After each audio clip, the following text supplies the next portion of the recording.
राजा दशरथ ने क्यों दिए थे रानी कैकेयी को 2 वचन।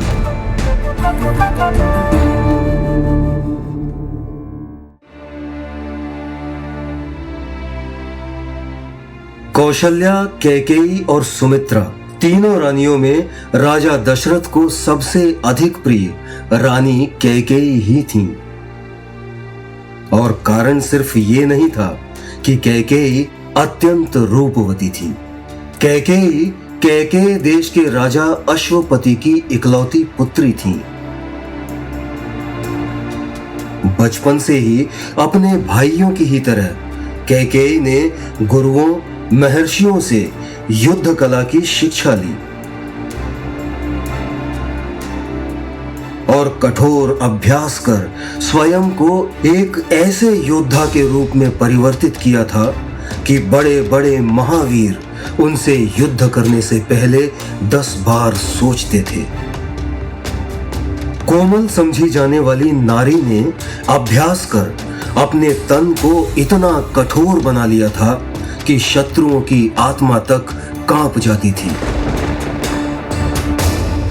और जब ऋषि दुर्वासा से कैकेयी जी ने ये वरदान प्राप्त किया कि उनके एक हाथ में हमेशा वज्र जितनी शक्ति होगी, फिर तो कैकेयी जी की गिनती धरती के महायोद्धाओं में होने लगी। अस्त्र शस्त्र चलाने की विद्या के साथ साथ कैकेयी ने रथ चलाने की कला को भी ऐसे साधा था कि स्वयं महाराज दशरथ, जिनका नाम दशरथ इसीलिए पड़ा था क्योंकि वो 10 दिशाओं में समान दक्षता के साथ रथ चला सकते हैं, वो भी जब कभी युद्ध में जाते थे तो उनकी सारथी उनकी परम प्रिय रानी कैकेयी ही हुआ करती थी। कहते हैं एक बार जब देवों और असुरों के बीच हो रहे देवासुर संग्राम में देवताओं की ओर से लड़ रहे चक्रवर्ती सम्राट दशरथ जी के रथ के पहिए की कील टूट जाती है तो कैकेयी जी ने अपने वज्र हाथ की एक उंगली को पहिए की धुरी में रख दिया और रथ को गिरने से बचाए रखा। और जब तीर लगने से राजा दशरथ बेहोश हो गए तो कैकेयी जी ने एक कुशल सारथी की तरह रथ को रणभूमि से दूसरी दिशा में मोड़ा और सुरक्षित जगह ले जाकर उनका उपचार किया, उनके प्राणों की रक्षा की। इस तरह कैकेयी जी ने 2 बार उनके प्राणों की रक्षा की।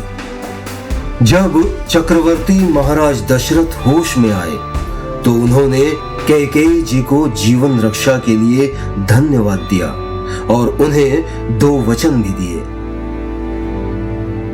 लेकिन कैकेयी ने कहा कि पति के जीवन की रक्षा पत्नी का धर्म है।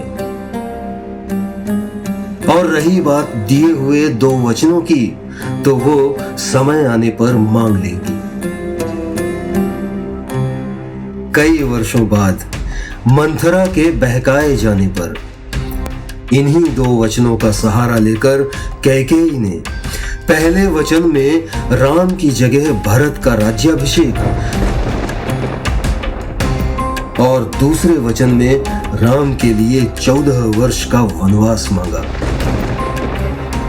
ऐसी ही ढेरों कहानियां सुनने और सुनाने के लिए प्लीज हमारे चैनल को सब्सक्राइब करें और अगर आप चाहते हैं कि ये कहानियां दूसरों तक भी पहुंचें तो लाइक और शेयर करें।